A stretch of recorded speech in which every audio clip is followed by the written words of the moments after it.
Hey guys, so welcome back. So today I figured I would show some more of the gear that I use when I go riding. What we're looking at today is the HJC Extreme Snowmobiling boot. These retail right around $100 to $120 depending where you get them.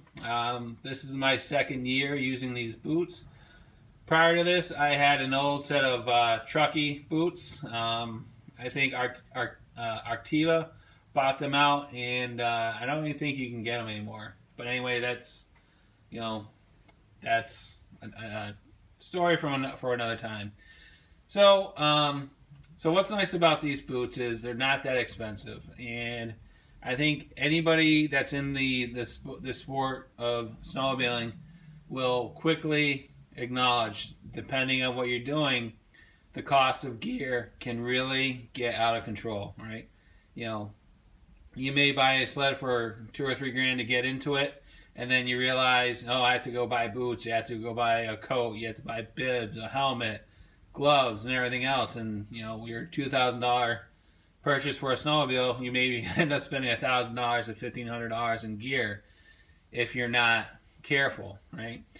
We all like to save money. We all like spending money wisely. So I figure I would throw these out there just as an option if you guys are looking for boots. Again, this is my second season with them. Again, they're 120 bucks. So first and foremost, these boots are very warm. I've never been cold in them at all. I typically will wear a just like a wool sock with it, and then and go from there. I usually don't double up with socks or anything like that. Just a single pair of socks. And I've ridden in temperatures, normal temperatures like 15 degrees all the way down to -20. I've never, ever been cold in these boots.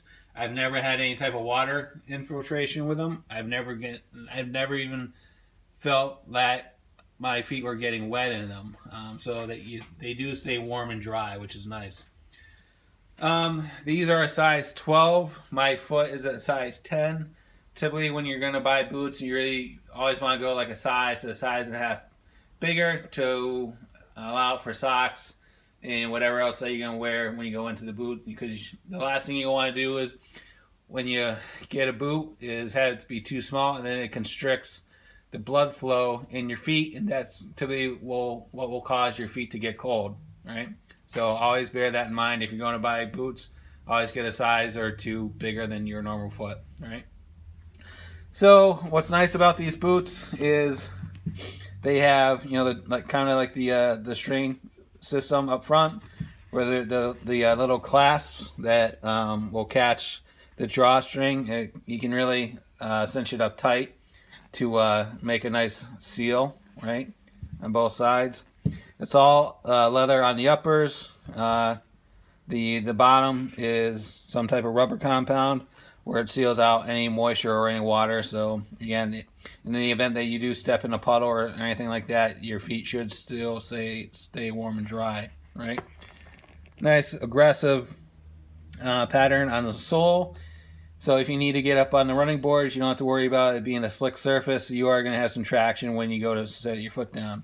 The boot itself is not that wide, right? I've seen some pack boots that they're so big you can't even put the boot into the footwell. So again, it is relatively narrow, right, which is nice. Okay. So another thing nice about these boots, and it's pretty standard these days, this one has a removable liner. So at the end of the day, in the event that you did get a little bit of water in here, you can pull it out, and basically you can put them by a heat source, and then you can allow them to dry. And the same thing for the inners, right? If you do get some water in there, you can pull the liner out and allow it to dry so it doesn't stink, right? All right. So overall, I'm very happy with these boots. Again, kind of going back to how we started off this segment, you can go really crazy with your gear. I've seen people spend as much as $300 or $400 on boots. It's personal preference. You can do whatever you want, but again, this sport is expensive enough as it is, and try to spend your money wisely and go from there. Try to save as much money as you can so you can have money for repairs, whatever else you want to do, or do an upgrade or modification.